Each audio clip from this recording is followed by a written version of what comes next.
আসসালামু আলাইকুম।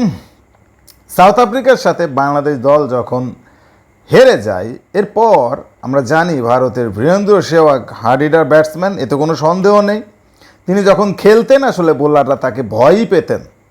তবে তিনি তার থেকেও ভয়ঙ্কর এক মন্তব্য করে বসেন সাকিব আল হাসান সম্পর্কে। তাকে বলেন লজ্জা থাকলে সাকিবের এখন রিটায়ার্ড করা উচিত। মানে সাকিব আল হাসান এত বছর ধরে খেলছেন, এত বছর ধরে দলকে সার্ভিস দিচ্ছেন, এখন আর তার দেওয়ার কিছু নাই, তার অবসর নেওয়া উচিত যদি সাকিবের লজ্জা থাকে। কত বড় একটা ডেঞ্জারাস মন্তব্য তিনি করেছেন।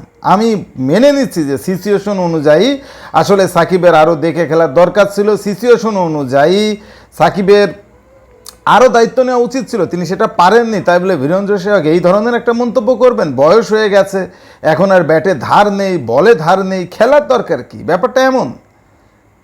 এখন এখানে আমার যে বিষয়টা খারাপ লেগেছে সেটা হলো যার যার ব্যক্তিগত ব্যাপার, এবং এখানে ক্রিকেট বোর্ড আছে, তারা দেখছে সাকিব আল হাসান দীর্ঘদিন ধরে ফর্মহীনতায় আছেন, সব কিছুই ঠিক আছে, তারা তার উপরে ভরসা রেখেছেন। তাহলে কোনো অন্য ক্রিকেট বোর্ডের লোককে কেন মানে এই ধরনের মন্তব্য করতে হবে, তাও সাকিব আল হাসান সম্পর্কে? সাকিব অনেক কিছুই দেখেছেন গত কয়েক সপ্তাহে, নাম্বার 1 অলরাউন্ডার ছিলেন, সেখান থেকে এখন চলে এসেছেন এক গুতোয় মাঝামাঝি, অর্থাৎ 5 নাম্বার পজিশন তিনি এখন হোল্ড করছেন। ভুয়া ভুয়া আওয়াজ শুনেছেন সাকিব আল হাসান কিছুদিন আগেই বাংলাদেশের মাটিতে, ভুয়া ভুয়া আওয়াজ শুনেছেন, কারণ তিনি ফর্মে নেই, এই কারণে সকালে তাকে ভুয়া ধ্বনি দিচ্ছে। এবং বীরেন্দ্র সেহবাগ লেটেস্ট যে বক্তব্য দিলেন, আসলে সাকিব ফর্মে ফিরলে কি হয় সেটা তিনি আজকে আবার দেখিয়েছেন।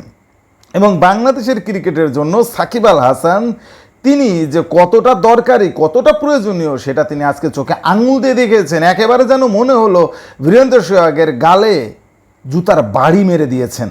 এবং বীরেন্দ্র সেহবাগ যে সম্পূর্ণরূপে ভুল মন্তব্য করেছেন সেটা আবার তিনি প্রমাণ করলেন। সাকিব আল হাসান আজকে যখন ক্রিজে আসেন তখন অলরেডি 25 রানের ভেতরে বাংলাদেশের 2 উইকেট পড়ে গেছে, ধুকুপুকু অবস্থা, মনে হচ্ছে আবার সেই ট্রেন লাইনের মতো একের পর এক উইকেট পড়তে থাকবে। কিন্তু সাকিব সেই জায়গায় নিজের দৃঢ়তা দিয়ে 46 বলে 64 রান করলেন এবং নট আউট থাকলেন, এবং দলকে একটা সম্মানজনক পজিশনে নিয়ে গেলেন, যেখান থেকে একটা ভালো পুঁজি দল পায়। শেষ পর্যন্ত নেদারল্যান্ডস 25 রান শর্ট, অর্থাৎ বাংলাদেশ দল 25 রানে জয় পায়। Shakib Al Hasan man of the ম্যাচও হয়েছেন। এখন কি বলবেন বীরেন্দ্র সেহবাগ? তার কি বলার আছে? আসলে আমার কাছে যেটা মনে হয়েছে, বীরেন্দ্র সেহবাগ আসলে কেন এই মন্তব্যটা করেছেন সেটা তিনি ভালো তো বলতে পারবেন, তবে আমার কাছে মনে হয়েছে সিচুয়েশনের উপর ভর করে তিনি মন্তব্যটা করেছেন। কিন্তু কাকে নিয়ে মন্তব্য করছেন সেটা তার বোঝা উচিত ছিল, যেহেতু তিনি ভারত ক্রিকেট বোর্ডের সদস্য নন। তিনি সাকিব আল হাসান কখনোই বীরেন্দ্র সেহবাগের ভরণ পোষণ নেন না, তারটা তিনিই খান। তাহলে তার কেন এখানে এত গায়ে জ্বালা, তার কেন এত চুলকানি? এই চুলকানি করতে করতে তো ঘা বেরিয়ে গেল। এবং আমি মনে প্রাণে চাইছিলাম আজকে যাতে এই জুতার বাড়িটা সাকিব আল হাসান দিতে পারেন ভালো করে, কারণ আসলে এইসব কথার জবাব দিতে গেলে আপনাকে 22 গজেই জবাব দিতে হবে, শুধু মুখে জবাব দিলে হবে না, 22 গজেই দিতে হবে। এবং সাকিব সেইটাই করেছেন।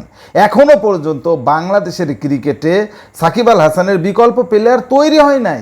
সাকিবের বয়স যেটাই হোক না কেন, তার উপরে নির্বাচকরা ভরসা রাখছে, তার উপরে কোটি কোটি জনগণ ভরসা রাখছে। তুমি কোথাকার কোন বীরেন্দ্র সেহবাগ? তুমি এত বাজে মন্তব্য করার কে?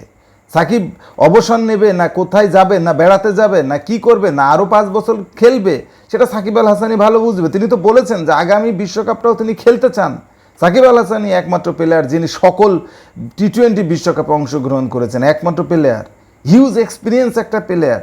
তিনি জানেন কোনটা ভালো কোনটা খারাপ, তিনি জানেন যে তিনি যতক্ষণই দলে থাকবেন, যতক্ষণ তিনি সার্ভিস দিতে পারবেন, যখন তার মনের কাছে সেটিং হবে না তখন তো তিনি নিজের থেকেই রিটায়ারমেন্টে যাবেন। এখানে বীরেন্দ্র সেহবাগের মন্তব্য করার কি আছে?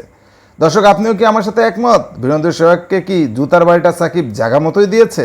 কমেন্টসে জানান। স্পোর্টসের সর্বশেষ আপডেট জানতে স্পোর্টস ফিউচার চ্যানেলটি এক্ষুনি সাবস্ক্রাইব করে বেল আইকন বাজিয়ে দিন। ধন্যবাদ।